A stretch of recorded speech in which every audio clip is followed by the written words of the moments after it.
I'm Kurt Benkert, and this is Pocket Presence, powered by Sleeper.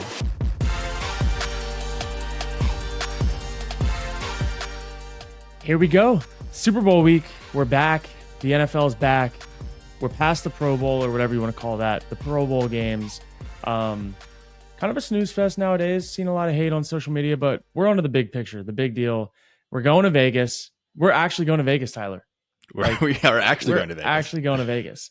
I'm looking forward to it. We get in on Wednesday, and here we are sitting here on Monday recording for this Tuesday episode, and we have some news. We have some top stories finally. We have a new offensive coordinator signing in Washington. After pulling out of the Vegas job, Cliff Kingsbury sends his whole camp over to DC. Saw a little Caleb Williams circulation, congratulations story on his Instagram, and also saw that Lincoln Riley made a statement about it, how they were really close, their bond was really awesome, and obviously a lot of things would have to fall in place for them to reunite, but Lincoln Riley would sure love to see it, and I'm sure a lot of Commanders fans would too. Yeah, I mean, as a Packers fan, I'm hoping that the Bears somehow find a way to mess up the fact that they have what seems like these, once in a generation Andrew Luck. We talked about Trevor Lawrence this way, and maybe that's a bad comparison now, but there are these guys that are surefire number one picks. I mean, Caleb Williams has been like this for the last 3 years, it seems like. And if the Bears can somehow find a way to draft the wrong quarterback again, obviously they did that trading up for Trubisky, passing on Mahomes. They could find a way to mess that up again and let Washington get Williams. That would be so funny, just as a Packers fan. Yeah, I'm just now getting into diving into the specifics and the details of the tape of these guys. And I have looked at Jaden Daniels. I have looked at obviously Caleb Williams. I've seen a little bit of some other quarterbacks around the bend throughout the season and stuff. And I'm like, man, imagine if they just blow it again. Imagine if they go the Trubisky route again and just completely blow it. Take somebody like Trubisky over Mahomes, and the whole franchise is just continually doomed for eternity. It wouldn't be unlike the Bears. That's for sure. I also think the Bears do have something good in Justin Fields. I think Justin Fields could go to another organization and have success. Falcons, I'm looking at you. The Bears, it's almost like playing fantasy football when you have a really, really good pick on paper, but you have a big decision and you don't really know is it going to be Austin Eckler this year? Is it going to be Stephon Diggs? You know what I mean? Or is it going to be CeeDee Lamb who just pops off? When you have such a high pick, you almost have so much pressure, because when you get 6, 7, 8, you just kind of take who falls to you, who's the highest on your board. So yeah, the Bears setting the tone for the entire NFL this draft is going to be wild. Yeah. What do you think is harder? I feel like in these drafts, we either get a loaded QB draft class like this, and obviously the quarterbacks are who we're going to talk about the most and who most of the media likes to discuss. Or I remember we were talking about the Kenny Pickett draft class where he was the first guy taken at number 20, where there's nobody, and the best guy out of that draft class was Brock Purdy, who was obviously taken last overall. Yeah. Which do you think as a team? Obviously, you'd probably rather have more quarterbacks to pick from, but you have this paralysis by analysis where, if you're in the Bears front office, your head is probably spinning of you have, I would say, maybe up to 5 guys that could legitimately be good QBs in this league, and you have to pick between all 5 of them. That seems like way more pressure than, all the quarterbacks suck, we're just not going to take any. Yeah, dude. I think there's a lot of pressure for them right now, because you also look at they have just so many draft picks, right? They could trade back a lot of these picks for eternity and get even more first round draft picks next year, right? It just depends on what they want to do. Do they feel like Justin Fields is the guy? And my philosophy is I think that you have to get quarterbacks with the best value that you possibly can. So is the number 1 overall pick this year worth, is not trading back and giving up that number 1 pick worth not getting one of the other quarterbacks that might have maybe not as high of a ceiling, but value wise, you get another first pick next year plus this next quarterback that slides, So right. I'm I don't know, whenever I'm playing Madden and I'm that in a connected franchise and I'm drafting, I'm trying to get as many high quality picks as possible. And I think that's been kind of a theme around the NFL lately is how many guys can you hit on in a draft that's they're producing in their first 4 to 5 years in the league? Because that's where you get them for the best value for the contracts when you're talking about cap space and all that stuff. And I don't know, man, taking a quarterback number 1 overall when there's a lot of good quarterbacks this year that you could get top 10, top 20, second round, it almost feels, and same thing with receivers. Look at how many receivers are in this draft. If it's such a loaded draft, I wouldn't want to be so top heavy and take a quarterback number one overall unless I feel like he is going to change the future of the franchise. If there's even a question at all that he's not, I'm trading back, dude. I'm trading back and I'm going to turn that number one overall pick into like a top 10 pick, into like a top 20, 30 pick, a second round pick. And I'm going to go get a stud receiver, another like good high quality quarterback. I don't know, man. I'm trying to flip it. You know what I mean? I completely agree. Did you see the Emmanuel Acho take? I know you were joking when you said that earlier. Like they have so many picks, so many to mess up. But Emmanuel Acho said a couple weeks ago, he basically made the argument in earnestness that it was a bad thing that the Bears had so many picks. Like he'd rather them not have as many picks as they do now, just because. And it seemed like he was just making a complete. Like it is a funny joke to say Yeah. the Bears have too many picks, but of course you'd rather have more picks than fewer Yeah. picks. It was completely ridiculous. Yeah, he's something else sometimes, man. I think the biggest thing is like sometimes when you have so many picks, like you almost need to like trade them for the future years, in my opinion. Um, I do think though that this draft class is loaded. So like Yeah. I'm looking at all these receivers, man, and I'm like, dang, you could not go wrong with one of the top five receivers, probably. Like they all look to be next level. And quarterbacks too. Like you have some really good quarterbacks in this draft class that like even if you don't need to play them right now, it's worth getting a first or second round quarterback. Look at what the Packers have done, right? Like they drafted Jordan Love while he was sitting behind Aaron. Some of these teams might be like, dang, this might be our chance to groom a high quality guy and not Yeah. have to go ruin his career by playing him right away. So yeah, again, the Bears need some playmakers. They have DJ Moore, but like that's pretty much it on offense. Like they need some studs, they need some playmakers. They need another receiver like him. Obviously, some people think they need a quarterback, some people don't. Like, but again, NFC North, look at the theme, man. Look at the theme of the teams that are competing every year and moving it forward. They have a stud receiver, and the Packers didn't have one stud receiver. They ended up with a bunch this year, a bunch of playmakers, but they have really good lines.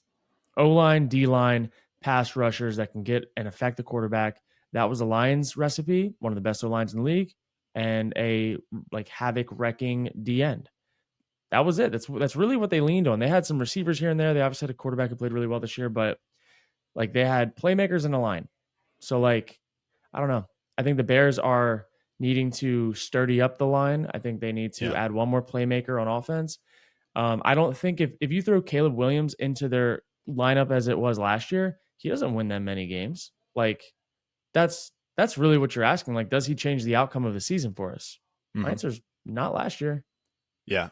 One of my favorite examples of this flipping picks, especially as it relates to like not getting the quarterback you might want. So in 2018, it was the Bills that traded with the Chiefs to allow the Chiefs to move up to 10th overall to pick Patrick Mahomes, and actually made a video about it last week, trying to Mm-hmm. make the argument that if you're the Bills, you probably do that again because of the players that you were able to flip with that haul.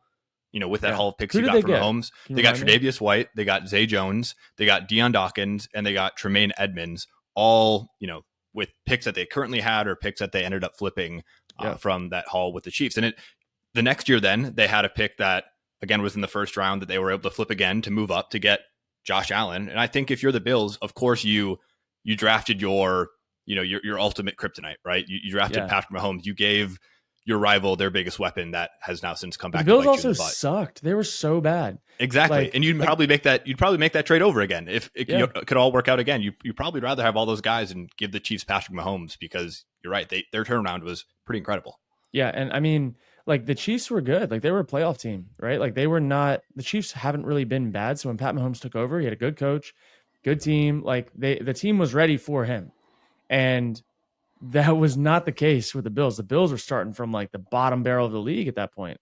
So yeah, I mean, to your point, you look at some of these guys who've got like look at what the Bears got for Bryce Young. And not to mention, you don't know that Patrick Mahomes is going to turn out to be Patrick Mahomes. Like, Exactly. you don't know that. And in a different situation, in a different offense, he might have never been who he is now. Like, that's how the league goes. There's some really Mm-hmm. talented guys that just don't turn into what they can be because of situations. So, Yeah. So I yeah, guess that whole point is like the Bears should not be afraid of missing out on the number one guy if they could flip their whole roster and still get a guy down the line. Maybe it's not this year, maybe it's next year, yeah, and maybe that's not how the front office is thinking. It seems like they always have a fire under their ass to find the guy, yeah, and there's always a turnover, and that's kind of this perpetual, yeah. It's the NFL. chaos in the Bears at least. All right. Well, you mentioned the Cliff Kingsbury news.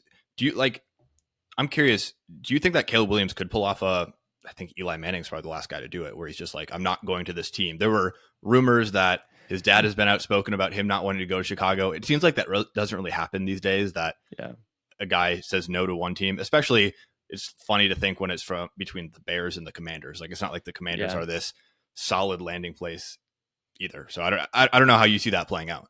Yeah, I'd imagine that that's not what you want your like he's already had some like questionable things happen in the media where people are like questioning his personality, questioning like how he carries himself, all that. I'd imagine that would be the last thing that he wants to like have that stamp as he's entering into the NFL of who he is. So I've also seen them come back and say like, "Hey, we never said that." Like I've seen his camp say like dismiss those things time and time again. As a human, would you want to go to Chicago and go and like be in that? Probably like the human side of Caleb Williams, probably not, but I doubt he would say that publicly, or make such a big stink about it that like, hey, I'm not doing this, you know? Yeah, and we've talked about it Yeah. between Chicago and Washington. If that's, I doubt he falls any further than one or two. Yeah. It feels like there's not much of a difference between the what's going on there, especially given that they both have defensive head coaches. We've talked about it a lot, where you'd probably prefer you have an offensive head coach who's also your play caller, so he never gets poached, so that you Yeah. can build some sort of foundation. But it's not ridiculous to think that Dan Quinn could be out in Washington in a couple of years if things don't go well. Cliff Kingsbury could get poached for another head coaching job if things go well and he ends up there.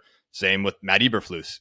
They just hired a new offensive coordinator. So I Yeah. don't think either situation is a home run. And you're right. He probably doesn't want that stink on him saying, no, I don't want to go to Chicago for Washington, which is arguably not Yeah. a better situation. The Bears situation also though is like it's not a bad situation because if you look at it, most number one overall picks are from bad teams. The Bears are fortunate to have a number one overall pick from another bad team, and their roster isn't terrible. So like they could be competing this year. They had a really good defense to end the season last year. They had a good run game. They just like were missing some stuff on offense. So like they're not far off from being like a competitor in that division. Hmm. So but then if you look at Washington, how far off is Washington from being a competitor in the NFC East? Like Eagles reloaded, the Cowboys are going to be back. Like the Washington's roster doesn't stack up necessarily the same towards those teams as Chicago does, which is like weird to Yeah. say, but like Chicago wasn't a miserable team at the end of the year. No, So that's a really good point. All right. Well, Bears fans, we gave you a little hope, hopefully, that you could land Caleb Williams. If that's what they want, I think it's kind of a split camp between Bears yeah, fans, as far as I've seen, of wanting to keep Justin Fields or wanting to move on and get Caleb Williams. But we'll have plenty of offseason talk about. The Pro Bowl also just happened, Kurt. Did you watch yeah, at all? no, I just saw a few clips on social media. Yeah. I think the Pro Bowl is like it's more of like a fan event. I think like more meet and greet. I saw a lot of like I was in Orlando this past weekend throwing at an event, and you just saw a lot of kids like Tyreek Hill jersey, like Debo Samuel, like a lot of just fans that were gathering to go there. And to hopefully see their guys. Obviously, Debo wasn't there, but like you see 49ers fans, you see people just show up in the area like because they want football. They're in Orlando.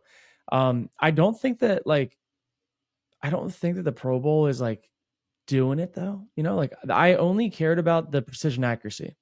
With the quarterbacks. That's really the only thing I like even looked for on Twitter. I was like, how do I stack up against that? And then I also was like thinking, like, same thing with NBA All-Star Week. Like, nobody really tries in the game. It's all about the 3-point contest and the dunk contest. Like, that's what people care about. And I'm like, Pro Bowl, watching them do flag football, like, nobody's really, really trying. They're just kind of like, I don't know. I was thinking, like, what if they just did something completely off the wall? Like, what if there was like a competitive paintball match?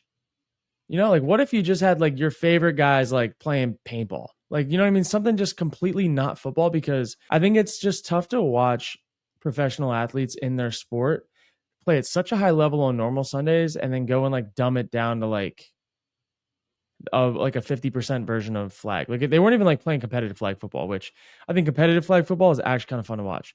They Mm-hmm. were just kind of like oozing around. Like, I don't know. That's my opinion though. I always think, and I won't get too in the weeds here, but I think the league's probably thinking about what they can do from a distribution first perspective. So they want viral social clips out of this. They know that Yeah. the linear TV event is probably not the thing people are going to watch. So what can they optimize for?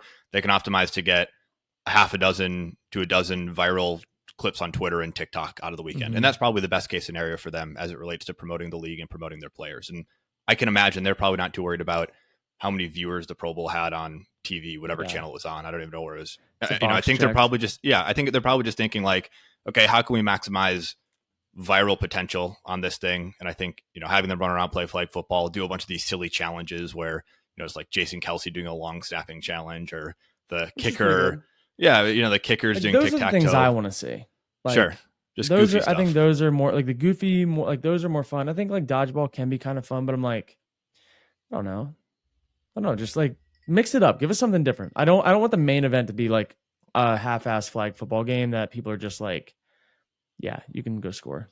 Go I have it. completely agree. It'd be cool if they even, because you mentioned flag football is now becoming, I mean, it's going to be an Olympic sport in Mhm. 2028, whenever the Olympics are in America. Yep. It would Come be back, cool if, kid. like, if CJ Stroud was like the all-time QB of a flag football, because that doesn't really affect him too much, just sitting back Yeah. there and throwing around. But they're actually the flag football players that are Like competing let them go get internationally. after it. Yeah, like that would be cool. And maybe they have like a team, like an honorary team captain in that sense. And I even think from a marketing perspective, it's a great time for the league to be able to showcase its players with its helmets off and let their personality shine a bit more, because that does not happen during the season. Yeah. The NFL is probably the main perpetrator of inhibiting player personality shining, but it's an avenue for them to say like, hey, we care about the players. We want them to show off a little bit and showcase their brand. So you're right. It's totally like a fan first kind of event. Yeah, I'm with you though. I think like it's gonna change over the years, and like depending on whatever's viral that year, right before the event, I'm sure they'll try to piggyback off of and do stuff like that. But I think I can speak for everyone when I'm saying like I'm glad the Pro Bowl is over and that we're talking about real football again. Our Mm-hmm. last chance this year to talk Our about last chance. real competitive, just juggernauts going after it. And yeah, I'm still like I still haven't picked what side I think is gonna win, man. Like Mm. I don't know. Like I don't know. And then for the context of this episode, like we're going to go into the 49ers and like what is their case for why they should win the Super Bowl. And then the context for Thursday's episode is going to be okay, Chiefs. We're going to go into the context of like why should you win the Super Bowl. So I think it's time we dive in. 49ers. Why are the 49ers going to win the Super Bowl? So like we're looking at their offense and they have playmakers all around. They got Brock Purdy, they got CMC, Debo, Kittle, Ayuk. Their O line, especially the left side of that O line, is disgusting, and they have a really good scheme that can exploit everything. And I think who did we hear talk about it this past week? I think it was a former quarterback maybe said that Shanahan, like when he calls plays, he's just like not even calling off his call sheet. He's like he knows where to reference them, but he's like waiting to see what play he needs to dial up. Versus a lot of play callers are calling it in order of like how they talked about it throughout the week. So like he really is somebody that's playing chess with whatever's available and you don't know what's going to come up. And like as a player, you cannot necessarily predict the play call because he's grabbing anything that's available that week in the right situation from what he believes to be true. So like I don't know, man. I think like my gut is saying like if the 49ers show up, the 49ers should win this game. When the 49ers show up in any single game this season, they win. And they showed up, except for the Baltimore game. When they played Baltimore, they actually showed up in the first quarter, I believe. And then they just kind of dwindled away. They had a little front runner mentality to them. But the 49ers on paper, like they are the Avengers. Are they not? Like you Yeah. look at them across the board. We're gonna take Brock out of it. We're just gonna say these are their Avengers. Nick Bosa, Fred Warner, Debo, Kittle, CMC. Like those five people alone should be able to influence a game and change the outcome against a Chiefs team who, like, a lot of us are looking at them like, how'd you get here? We know how they got there. They got there through Kelsey, Mahomes, and Andy Reid. Like, and their defense playing pretty damn good too. But I'm like, something's got to break here, you know? Like one of these two like stories is not gonna pan out how they want it to. And I don't know, man. I don't think that the 49ers lay a goose egg in the Super Bowl. Sure. I don't. They did it the first half of the last two games, right? Like that's Mm-hmm. I just don't see it happening. Talk a bit about what you've seen in that second half of both of these last two games. Like you said, they came out slow in both the divisional round and the NFC Championship, and then they seem to turn on the second half, sort of shedding this preconceived notion that the 49ers and Kyle Shanahan can't come back when they're down. They came back twice in the second half. What was it that was different between that second half 49ers team versus the first half 49ers team? Yeah, dude. I think sometimes when you have such a good team, you feel like whether you want to admit it or not, you feel like you're going to show up and you're just going to win. Like you're going to show up and either the guys around you are going to make plays. Like it was almost like everyone was thinking the person next to them was going to be the one to make the game changing play or to spark it off. And like nobody was really doing it. And in that second half, the biggest difference was being really opportunistic with turnovers, tip balls, like batted balls that were knocked down, like on third downs. There was like hits on the quarterback affecting his throws. There's a lot of like actual playmaking going on. And I think the other part was Brock Purdy was cut loose. Like he was not, they needed him to be Brock Purdy run around, make plays, where when they get into the beginning of games, they don't want him to do that. They just kind of want him to run the scheme, run the system. But like if they had Jimmy Garoppolo in the second half of both of those games, they would have gotten blown out. Like Brock Purdy is the reason why they won both of those games, whether people want to give him the credit for it or not, but he was the reason why they came back. His ability to run, scramble, make plays, break out of sacks. Like he broke out of like 4 surefire sacks in 2 games in the second half of both games. And like those could have been crippling sacks, could have changed the whole momentum of everything. So it's just, I hope that the 49ers do not go into this game like the Ravens did against the Chiefs and try to feel it out, and mainly feeling it out with Brock Purdy. Like if they want to win this game, they got to go cut Brock loose early, let him scramble, make plays, like push the ball downfield outside of the pocket. Like they got to let him go outside of the system a little bit and get comfortable, because if they do that early, I don't think the Chiefs can keep up. But where the Chiefs do actually make some hay is like they are going to cut it loose on offense, even though they don't have the best playmakers. They're going to rip it downfield. They're going to try to hit hole shots. They're going to try to hit sail routes. Like watching how the Bills played versus the Chiefs, like the Chiefs all playoff, all Super Bowl run that they've had have been just attacking on offense, even though they don't have the better players across the board. And they're not going to stop in the Super Bowl. Like the Chiefs are well seasoned, in my opinion, for these situations. They're not the better team. They haven't been the better team in a lot of these playoff games, but they find ways to win because they're willing to risk it all. And they're willing to make mistakes, not even just risk it all. Everyone's willing to risk whatever. The Chiefs are willing to make mistakes because they think the risk is worth the reward.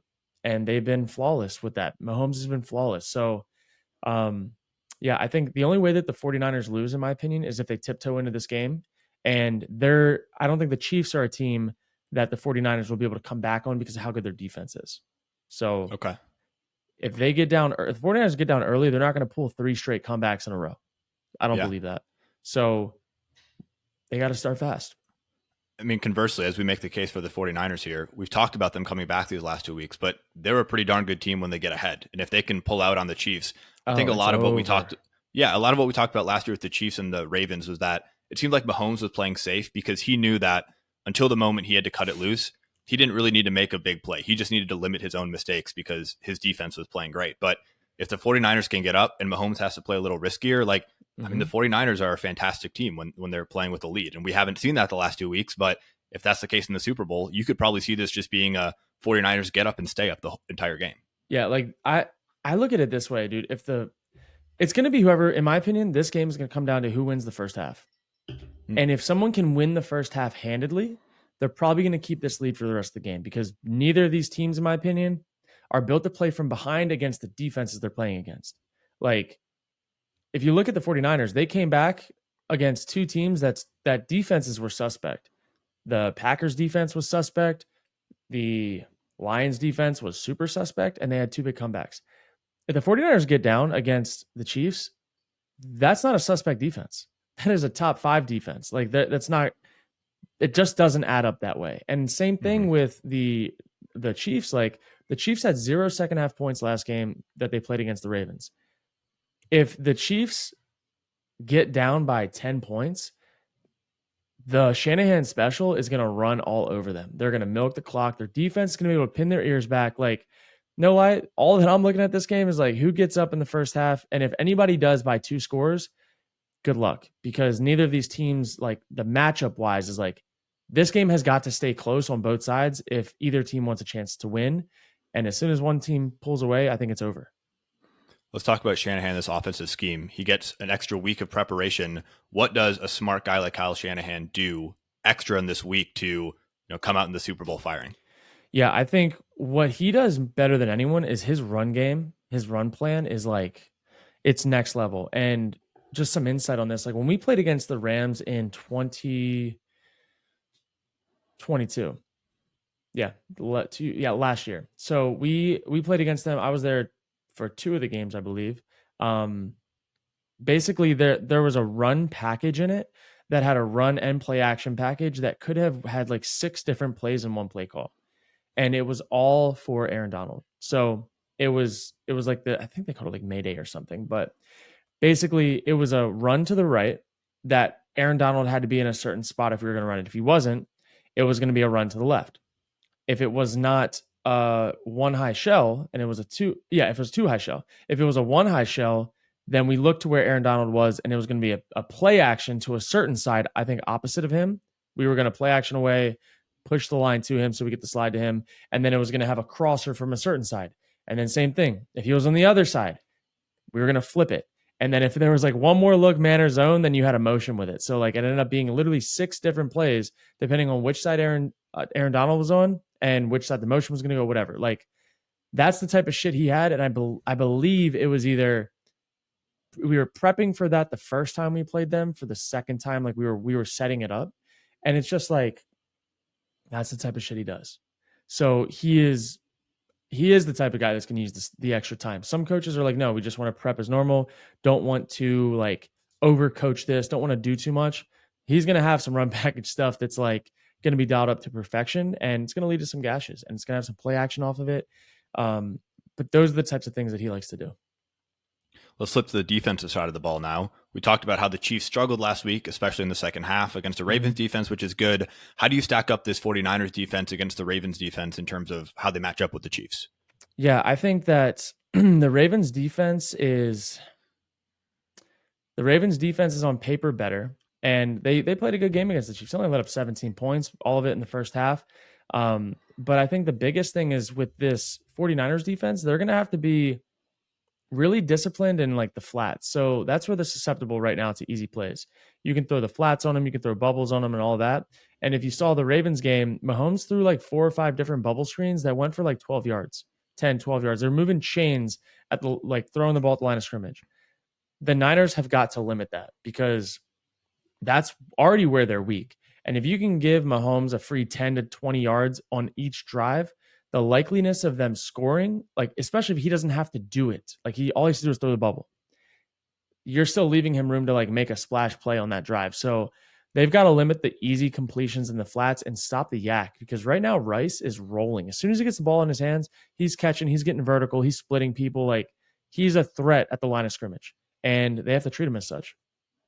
Yeah, talk about what these playmakers on defense are for the 49ers and how they impact the game. We talked about all the guys they have on the offensive side of the ball, but equally as many guys on the defensive side of the ball. What kind of matchup problems? I loved our conversation a couple weeks ago about Fred Warner and how he creates so many matchup problems. Like, what are the Chiefs thinking about as they look at these Bosas and these Warners and the secondary for the 49ers?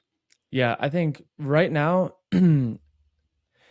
the Niners have the ability to play man and zone at a pretty decent level. Like they're a better zone team in my opinion when people can like match coverage underneath and the hooks and stuff. And the thing with Fred Warner is like he's so good, one, because he's really smart, but two, he has so much length and athleticism to him as a linebacker that he can cover tight ends really well. He's got a lot of interceptions this year. He's really sticky in coverage, and he is a reason why quarterbacks have to hold the ball a tick longer, and that gives guys like Nick Bosa and Chase Young extra chances, especially in coverage. And so I'm looking at what is Kelsey able to do on the safeties. I think they might be getting their safety back. And what can he do on Fred Warner, especially when it's man, because Kelsey's a really good zone tight end. He finds the open space. He gets creative in his routes.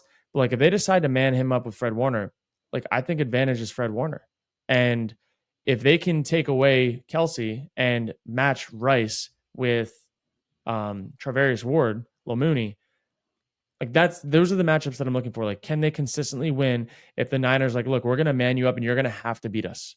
Like you're gonna have to beat us man to man because we're not gonna let you just get into the soft part of our zones all the way up and down the field. So I'm really hoping to see for the 49ers, if they want to win on defense, are you going to play more man? Or are you going to be willing to blitz that extra rusher? Because right now they try to play zone, try to match coverage, and they try to get pressure with 4, where I'm like, Chiefs O-line's playing pretty well. They might be holding like a lot. They might be holding a lot, but they're playing well. And I think you're going to have to bring extra guys and play man to get pressure on Mahomes, because the last thing you want is Mahomes to have a lot of time in the pocket and you be playing zone, because he will find the open guy. I think the one shaky part of this 49ers team is the kicking game. Jake Muda, we've seen him struggle early in the season, even a little bit through this playoffs. If you're Kyle Shanahan and you're thinking about going to the Super Bowl, are you going to trust your guy? I mean, you stuck with him, so there's probably a reason. Or do you go into the game knowing like, hey, on these fourth and short situations, on these 50-50 coin flip situations, I'm going to remove that element from my game plan and just put it into my offense's hands. Dude, I'm not gonna lie to you. Like, if I'm Shanahan, I'm like, Robbie Gold, are you free, man? Are you busy during Super Bowl? Because that is an uncomfortable spot to be in a big game, especially when you know that the Chiefs on the other side, their kicker's money. Like that's advantage Chiefs. So yeah, that does change game plan, like play calling. It changes like that fringe area when you're like on the 42 to the 38-yard line. What's that decision going to be in 4th and 3?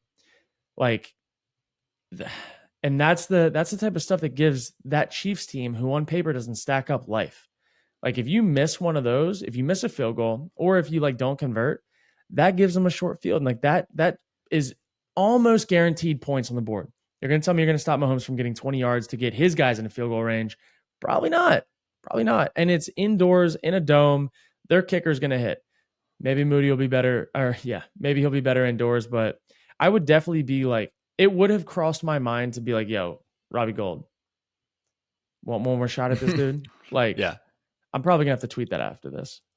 I mean, you're right. Those are minimum 6-point swings. If you talk about Mahomes getting the ball around midfield, flipping it over, and at least letting Bucker get him 3 points, if not another 7 points, you're talking about missing out on 3 points, potentially giving the Chiefs a free 3, maybe 7 points. So, easy 6 to 10 point swing. Exactly. And that's a big deal in these close games. I do foresee this game being close. I know we'll talk about the Chiefs on Thursday, but I think they're going to keep it. They're going to keep it close. Yeah, they're going to do the Chiefs. Dude, nothing makes sense. Like nothing makes sense with their Super Bowl run. Yeah. But the only thing that does make sense is Pat Mahomes, Travis Kelce, Andy Reid, and a really good defense this year. And, you know, the Chiefs kind of have a little bit of that Packers to them, where like these young receivers are clicking at the right time. Mahomes struggled early in the year. The receivers struggled early in the year. They found a way to turn it on for this playoff run. And if you look at them right now, you wouldn't look at the Chiefs and say their wide receiver core is necessarily lacking. They don't look that bad, especially Rice. Rice looks amazing. And Marquez Valdez-Scantling, he stepped up in a big play that he had to have last game. Like he has it in him to go be the dagger. So like, you definitely can't sleep on their receiving core, even though most people, the narrative is like, oh, their receiving core sucks. Like, dude, these playoffs, they've been balling. So they didn't drop a single pass last week. Yeah. So, yeah. And I think the last thing that I do want to say before we head off, I've seen a lot of talk about the Chiefs and penalties. And the Chiefs, we even saw Nick Bosa, like they hold a lot. And the narrative going around on Twitter right now is the Chiefs are the number one penalized team. Like, no, that's bullshit. They were top penalized team, one of the top penalized teams this year in the regular season. If you look at the postseason, however, when football actually matters, when you know that they were already making it to the playoffs, they're the least penalized team by a mile. Like the Ravens last week, I think had 8 penalties. The Chiefs had 3, I believe. The Chiefs average on the year, I think was like 5.7, which is kind of high. The Chiefs average in the playoffs is, I think, 2.8 or something like that. Like, we need to squash the narrative about the Chiefs being the most penalized team, because nothing matters in the regular season. The only thing that matters, the only thing in contextually that matters right now is that we're talking about the playoffs. And yes, the Chiefs have been getting some good looks this week, or these playoffs, this stretch. And I think that's one of the things that's missing in all these narratives. And like the penalties are coming up a lot. People are talking about it a lot. Nick Bosa is obviously bringing up holdings. And I think the biggest thing is like, look, you look at that Ravens game. The refs missed a lot of calls for the Ravens. They did. The Ravens should have had a safety probably on a tripping. They should have had a hold on a really long run. Those are 2 penalties. That would have put the Ravens at 10 penalties. We're not talking about the penalty. Like, we're talking about missed penalties on the other side too. I saw so many missed penalties for the Chiefs. And that was kind of the whole context of like the original tweet that I had, and where it started was like, look, let's not talk about the penalties that are called. We're saying that those should be called. We're talking about the ones that are missed. And right now there's just been a lot of missed calls that have not been going both ways, in my opinion. there's been like more subtle taunting that is reciprocated and only called on one team. Like taunting's taunting. Like we all saw it. And Mm-hmm. I just think that there's going to be, we already know it. It's the NFL. The refs are going to come up in this Super Bowl and there's going to be discussion around it. And I don't want the woe is me, any of that bullshit, because they have been the least penalized team in the playoffs. And Yeah. I don't know. I just think everyone argues about penalties all the time, but so many people only like to talk about one side of it. And I'm like, dude, just because I say that the Chiefs get help in penalties doesn't mean I didn't say, yes, there should have been penalties called on the Ravens. It's not like they're both can't exist. Mm-hmm. There's just a theme. So let's just see how the theme plays out in the Super Bowl. And there's gamesmanship to some of this stuff too, right? I think the Ravens and the Chiefs game is a great example where Travis Kelce is clearly egging on the Ravens to the entire time. The entire time. And then you have, and Travis Kelce's this veteran, been in the league for a long time. And then you have Zay Flowers, who's a rookie, and he gets a little excited after a play, and clearly he's taunting by pushing the guy. And it almost seems like there's just as his legs getting holded too. That's the shit that bothers me. So like, okay, Zay Flowers pushed the guy down and spun the ball in his face, which is a penalty. But the first thing that happened was his leg was being held by the DB and he wouldn't let him go, which is a defensive delay of game. And that's the stuff that's like, all right, if we're going to like rip somebody for something, that actually should have been an offsetting penalty because the guy was holding his leg down. If it was a 2-minute drill, they would have called that. It wasn't a 2-minute drill, so they didn't view it as like delaying the game. That's a penalty. So sure. I'm just, I know that it's a lot of it's Twitter, a lot of it's the black hole of the internet, but these conversations do come up a lot. And I just like, look, guys, if I say something about some team in particular, I say both sides of it. Yeah. In the same exact game, I'm like praising Mahomes, talking about how amazing he is. Like, don't pick and choose which points you want to like bleed out and blow up, because I'm calling everything as I see it. And if somebody's getting some favorable calls, there's nothing wrong with it. They still would have won the game. You know what I mean? Like they still should have won the game. And you can't just say, oh, they took points off the board. Like, no. Just because the refs called a touchdown back doesn't mean that they didn't miss 3 holding calls that led to that touchdown even happening. Like, yeah, you know what I mean? It's just, I don't know. I hate picking and choosing in arguments that I'm seeing a lot of on the internet right now. And we're in this space, and I wanted to address it because we talk ball and we talk a lot of ball. And I think it's very important for fans to eventually grow up and evolve and just be a little more like, I don't know, knowledgeable about the conversations that we're having, and not just close our eyes and see and hear things through the red lenses that we have. I mean, I think we're way off the deep end at this point. People think that the Chiefs going to the Super Bowl is some psyop by the U.S. government to get Joe Biden reelected. So if we can at least come back to the reffing conversation, I think we've come back to a more tolerable conversation. No doubt.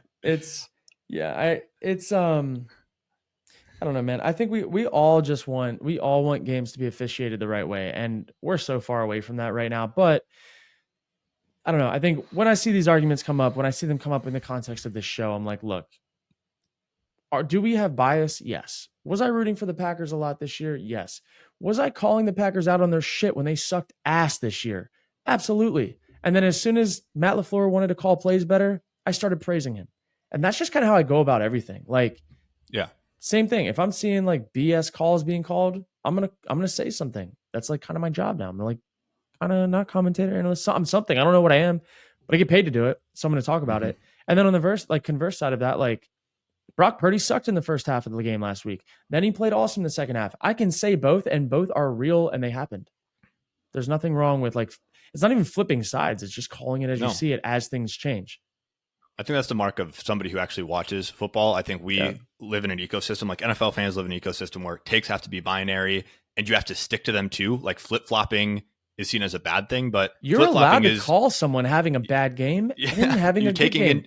New information is coming in and you're changing your opinion. Whereas like, you have a Skip Bayless who's always just going to be the Cowboys are great without, new information presents itself, doesn't change his opinion. And the problem with him is like it's a lot of people like him. They're like setting the stage for what's expected. Where like, no, Cowboys are great. It's like it's people like that when things are great, they talk about it all the time. And then when things are bad, they're silent versus, hey, when things are good, talk about why they're good. When things are bad, talk about why they're bad. Like, don't just jump to the end result of they're amazing or they suck. How about we like have some contextual like constructive conversations around what are we watching? You know what I mean? I just think that's what I hope to bring more to the space. And I've started to do this year, but I will get it's a great point. My QB rankings that I did every week, I have people going back to like week 12, week 11. Like, what the is Trevor Lawrence doing up here? He's asked. Well, in like that time of the year, he was playing well. Now I wouldn't even put him in my top 20. It's a power ranking. Like, I just think let's just get smarter as fans. If we're gonna invest this much energy into this sport that we all love, let's just be willing to grow a little bit. Literally. That's all. And then you have That's it. Swifties out here that are, I mean, they're kind of out, they're out talking ball against a lot of NFL, claimed NFL fans that just have these tribal guttural takes that, Yeah. there's some Swifties out here that they're getting to know ball a little bit better. And it's Like because they're fresh eyes. They're willing to see that's things what I'm from a saying. different lens, They man. don't come with like this lifetime of baggage and Yeah. opinions that they just can't move off of. Yeah. Dude, I totally get that. Yeah. Well, now that we've spiraled away from the 49ers. Yeah, I want to ask you one more thing before. So it's a huge game. Does a coach need to get their team like hyped up for this game, or is there a theme that they're talking about all this week? I'd imagine it's probably hard to keep focus. It's probably harder to keep focus than it is to get hyped up for this game. But what do you think the conversation on the 49ers side is as they lead into this game? Is there a theme that you think Shanahan's talking to the team about? Yeah, as far as theme goes, I think the general feel is like, look, make sure you're prepared and then make sure you're ready. And I think there's two different things. Like because football is such a like complex game, you have the mental side, you have the physical side, you have the emotional and spiritual side for some people. And it's like whatever the coaches that said it to me best are like, look, whatever you have to do to get your mind, body, spirit ready by 1 o'clock or what 4:30 or night, like whatever that time is, whatever you have to do to get ready for that exact moment, you do. Whether you're the person that has to watch a shit ton of film to feel like you're prepared, or you have to watch just enough and then go work on your body, or you have to like find a way to get the nerves out because you already know the game plan inside and out, you know everything, and now it's just about like settling down. Whatever you have to do to get ready for kickoff, to be able to leave it all out there and know that you did whatever you needed to do to be ready, that's all you got to do. And I think with a team like that that's got so much experience, they have a lot of guys that have been there before. They are used to winning. They know what their process looks like to winning. They know that it just all the hay has to be in the barn by kickoff. And then by kickoff, you have to make sure that you do what you need to do to win the game at all point, like no matter what it takes. Protecting the football, moving the chains, being good on third down, being good in the red zone. Like then the focus goes really narrow to like play by play. Like they say one play at a time, and like that's a whatever it's saying. But the actuality of it is, look, do whatever you can on this one play to make that your perfect play, because taking care of the football in that play is more important than anything that could be coming up. And having your like alignment and assignment and everything perfect on that play is the only thing that matters, because it's the only thing you control right now. And I think the really good teams have a really good way of narrowing their focus at the right time, at kickoff, in that drive, in that game, not on Wednesday, Thursday, Friday of game week. Like that is for Wednesday, Thursday, and Friday of game week. That's your prep. That's like staying loose. So all of that to say, it's very intentional focus at the right place at the right time on whatever's in front of you. I've been thinking about this week, talking about like the event around the Super Bowl. I imagine it's kind of like a neutral site-ish game for a lot of these teams. Like I'd imagine their experience being there is probably a little bit more sterile and a little easier to maneuver within the game, at least just because it's more of a corporate crowd. There aren't a ton of fans. It's not a home leaning crowd one way or another, specifically in Las Vegas. Yeah. Each team gets the same amount of tickets to disperse to their respective fan bases, many of which aren't even actual fans that come to the game. So like I can imagine the game itself, like you're probably thinking about all of the implications, but when you're there, it probably doesn't actually feel that much bigger or that much more important than maybe the divisional round championship you played the week before, just because there was a lot more energy in the building. It's total it's speculation, different. but it's different. Yeah, it's different. And it's like it's almost so big, all eyes are on you, that it's like you have no choice but to like focus in. And I didn't like, some teams have even said like it's easier to play away games sometimes because like it's easier to focus. It's easy, like you have less distractions, and like I don't know. I do feel that. I think the Super Bowl is going to have a lot of distractions. I think there's going to be a lot of storylines, a lot of this and that. But I think once the first whistle blows, like, man, I think we're going to get the best version of both teams. I don't think either team is going to come out and just lay a goose egg. I don't think these teams are built that way. especially because both these teams have been here before. They Mm-hmm. probably some of that allure and luster. It probably goes away after the first time. You're like, you know what?